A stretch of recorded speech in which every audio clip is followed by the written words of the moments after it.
Você já se sentiu tão distante de Deus que pensou: acho que ele não pode mais me usar? Hoje, eu quero te contar a história de um homem que errou feio, mas que, no fim, descobriu que a graça de Deus ainda estava lá. Essa é a história de Sansão, e ela pode muito bem ser a sua também.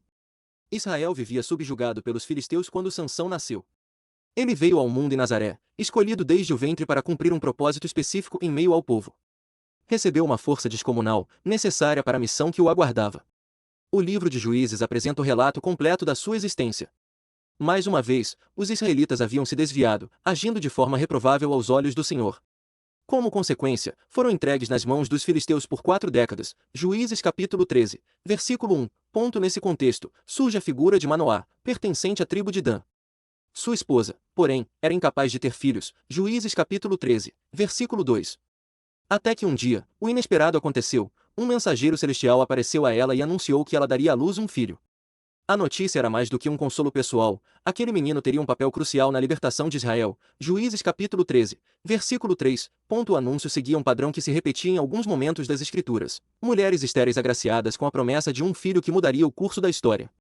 Assim aconteceu com Sara, mãe de Isaque, e mais tarde com Isabel, mãe de João. Com a promessa, veio também uma instrução específica: o menino deveria ser criado conforme os preceitos do voto nazireu. Esse voto é descrito em detalhes no livro de Números, capítulo 6, versículos 1 a 5. Era uma dedicação especial ao Senhor. Quem o assumia, mesmo que por um tempo limitado, precisava se abster de vinho, bebidas fermentadas, vinagre, suco de uva, uvas frescas ou secas. Nada que viesse da videira era permitido. Além disso, não se podia cortar o cabelo nem se tornar impuro por contato com a morte. A exigência, no entanto, começava antes mesmo do nascimento da criança. A própria mãe foi orientada a evitar tudo que fosse proibido ao nazireu enquanto estivesse grávida. Desde o ventre, aquele menino seria separado para um propósito divino. Mesmo tendo sido ela a receptora direta da mensagem, a mulher procurou Manoá e contou o que tinha acontecido. Diante disso, ele orou, pedindo que o mensageiro voltasse para instruí-los sobre como deveriam cuidar do menino. Juízes capítulo 13, versículo 8-13. O pedido foi atendido, e o mensageiro apareceu novamente, desta vez a mulher, enquanto ela estava sozinha no campo. Ela correu para chamar o marido, que veio depressa ao encontro do visitante. Manoá quis confirmar: você é o homem que falou com minha esposa? A resposta foi direta: sou eu. Então Manoá perguntou como deveriam proceder com a criação do menino e o que ele deveria fazer. O mensageiro reafirmou tudo o que havia dito antes, frisando que a mulher deveria seguir fielmente as instruções dadas: nada de vinho, nada impuro, nada que comprometesse o voto. Ainda sem compreender completamente a identidade de quem falava com eles, Manoá ofereceu hospitalidade. Pediu que ele ficasse, que prepararia um cabrito. O visitante aceitou ficar, mas recusou a comida, orientando que, em vez disso, oferecessem um holocausto ao Senhor. Quando Manoá colocou a oferta sobre uma rocha, algo extraordinário aconteceu. O visitante subiu com a chama do sacrifício, desaparecendo aos olhos do casal. Imediatamente, ambos se prostraram, tomados de temor. Manoá, assustado, disse: vamos morrer. Vimos a Deus. Ele reconheceu que o mensageiro não era apenas um homem. Sua esposa, porém, teve outra reação. Com tranquilidade, disse que se o Senhor quisesse tirá-los dali, não teria aceitado a oferta, nem lhes teria revelado nada. A mulher de Manoá deu à luz e deu ao menino o nome de Sansão. Ele cresceu sob o olhar atento do Senhor, e foi abençoado desde cedo. O Espírito de Deus começou a se manifestar nele, movendo-o em Mane-Adã, entre Zorá e Estaol, sinais claros de que havia algo diferente em seu destino. Apesar disso, as escolhas de Sansão nem sempre refletiam a consagração com a qual havia sido separado desde antes do nascimento. Ainda assim, sua vida se tornaria uma ferramenta nas mãos de Deus, não por sua disciplina, mas apesar da falta dela. Foi até Timna que Sansão se dirigiu, onde viu uma jovem filisteia. Decidiu ali mesmo que queria se casar com ela. Ao voltar para casa, compartilhou isso com seus pais. Eles tentaram fazê-lo refletir, perguntando por que ele escolheria alguém de fora do seu povo, especialmente entre os filisteus. Mas nada do que disseram mudou sua decisão. O que eles não sabiam é que aquela situação era parte de algo maior, algo que permitiria um confronto com os filisteus, que naquele tempo mantinham Israel sob seu domínio. Juízes 14, 1-4. Em sua direção. Nesse instante, o Espírito do Senhor tomou conta dele, e ele rasgou o animal com as próprias mãos. Enquanto seguia para Timna, acompanhado dos pais, Sansão teve um encontro inesperado. Um jovem leão veio rugindo como se fosse um cabrito. O episódio foi mantido em silêncio, nem o pai nem a mãe souberam o que havia acontecido. Após isso, Sansão desceu até a cidade e conversou com a moça que havia visto. Ela lhe agradou. Algum tempo depois, retornando ao local onde o leão havia sido morto, Sansão percebeu algo curioso: um enxame de abelhas se instalara no corpo do animal, e havia mel ali. Pegou o mel com as mãos e comeu enquanto seguia, chegando a oferecer também aos pais, sem contar a origem. Mais adiante, já próximo do casamento, Sansão organizou um banquete. Era costume entre os jovens fazer esse tipo de celebração. Quando os convidados o viram, 30 homens foram escolhidos para acompanhá-lo. Foi então que ele decidiu propor um enigma. Se conseguissem decifrá-lo durante os 7 dias do banquete, ele lhes daria 30 vestes de linho e 30 roupas de festa. Se não conseguissem, teriam que dar o mesmo a ele. O enigma era: do que come, saiu comida. Do forte, saiu doçura. Juízes 14, 10, 14. Era uma referência ao leão morto e ao mel que encontrou em seu interior. Durante 3 dias, ninguém conseguiu entender a resposta. A frustração dos filisteus cresceu, e passaram a ameaçar a vida da noiva de Sansão e de sua família. Disseram que, se ela não descobrisse a resposta e a entregasse a eles, todos morreriam. Com medo, ela passou a pressionar Sansão diariamente, chorando e insistindo, até que, no 7º dia, ele cedeu. Contou-lhe o significado do enigma. Logo em seguida, os 30 companheiros vieram até ele com a resposta, e naquele momento Sansão entendeu exatamente como haviam conseguido. Logo após perceber que haviam descoberto seu enigma de forma desonesta, Sansão reagiu com violência. O Espírito do Senhor veio sobre ele com intensidade. Em outra cidade, matou 30 homens. Retirou deles as vestes e as entregou aos que haviam resolvido o enigma. Sem retornar para junto da esposa, seguiu para casa. Passado algum tempo, decidiu visitá-la levando um presente. Mas foi surpreendido ao descobrir que ela havia sido dada a outro homem. O pai dela, achando que Sansão não a queria mais, tomou a liberdade de entregá-la a um companheiro. Tentando amenizar a situação, sugeriu que ele ficasse com a irmã mais nova, que, segundo ele, era ainda mais bonita. Dessa vez, Sansão não se conteve. Disse que não se responsabilizaria pelo que faria contra os filisteus. Pegou 300 raposas, amarrou-as em pares pelas caudas, prendeu tochas entre elas, acendeu o fogo e soltou os animais nos campos. As colheitas, os vinhedos e os olivais dos filisteus foram tomados pelas chamas. Juízes 15, 1, 5. A resposta deles foi cruel. Ao descobrirem o motivo daquele ataque, encontraram a mulher de Sansão e seu pai, e os mataram queimados. Ao saber disso, ele não hesitou. Disse que, por terem agido daquela forma, não descansaria até revidar. E assim fez, atacou muitos deles, e após isso, se refugiou em uma caverna na rocha de Etã. Juízes 15, 6, 8. Os filisteus então reuniram forças e invadiram Judá, exigindo que entregassem Sansão. Em resposta, 3.000 homens da própria tribo foram até ele. Disseram que precisavam prendê-lo, pois suas ações estavam trazendo problemas. O paradoxo era evidente: estavam dispostos a entregar nas mãos do inimigo aquele que havia sido levantado por Deus para livrá-los. Sansão aceitou ir com eles, desde que prometessem não matá-lo. Eles garantiram que apenas o entregariam e, com 2 cordas novas, o amarraram e o levaram. Juízes 15, 12, 13. Ao chegarem a Leí, os filisteus o avistaram de longe e começaram a gritar. Mas, nesse momento exato, o Espírito do Senhor veio com poder sobre ele. As cordas que o prendiam se desfizeram como se fossem fios queimados. Pegou a mandíbula fresca de um jumento que encontrou ali perto e, com ela, derrubou 1.000 homens. Juízes 15, 14 e 15. O que havia acontecido era humanamente impossível, sua força vinha de algo além de si mesmo. Depois da luta, o cansaço venceu. Com sede extrema, clamou a Deus. Disse que não queria morrer de sede depois de ter sido instrumento de uma grande vitória. E Deus o ouviu.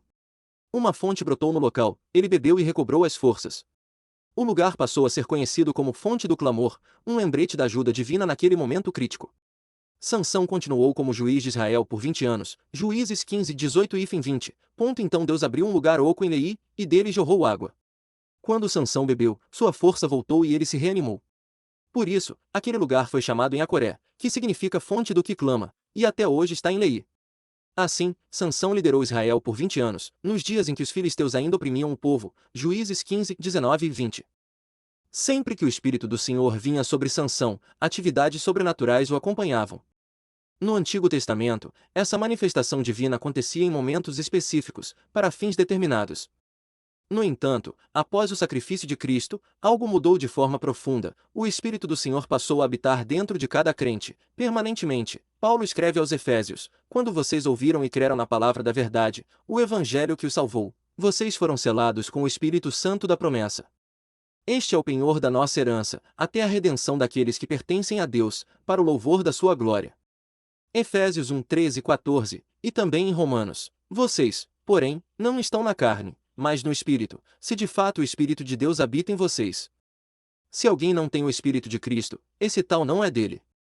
Romanos capítulo 8, versículo 9, Isso nos mostra que hoje não dependemos de visitas esporádicas do Espírito, mas vivemos com ele habitando dentro de nós. Ele é nossa força, nossa direção e nossa convicção. O mesmo Espírito que operou em Sansão para propósitos sobrenaturais está acessível a nós para viver uma vida guiada por Deus. Como Paulo diz, andai pelo Espírito e jamais satisfareis os desejos da carne. Gálatas 5:16. Muitas vezes, no entanto, estamos tão ocupados em seguir os padrões do mundo que esquecemos de reconhecer e responder à presença do Espírito em nós.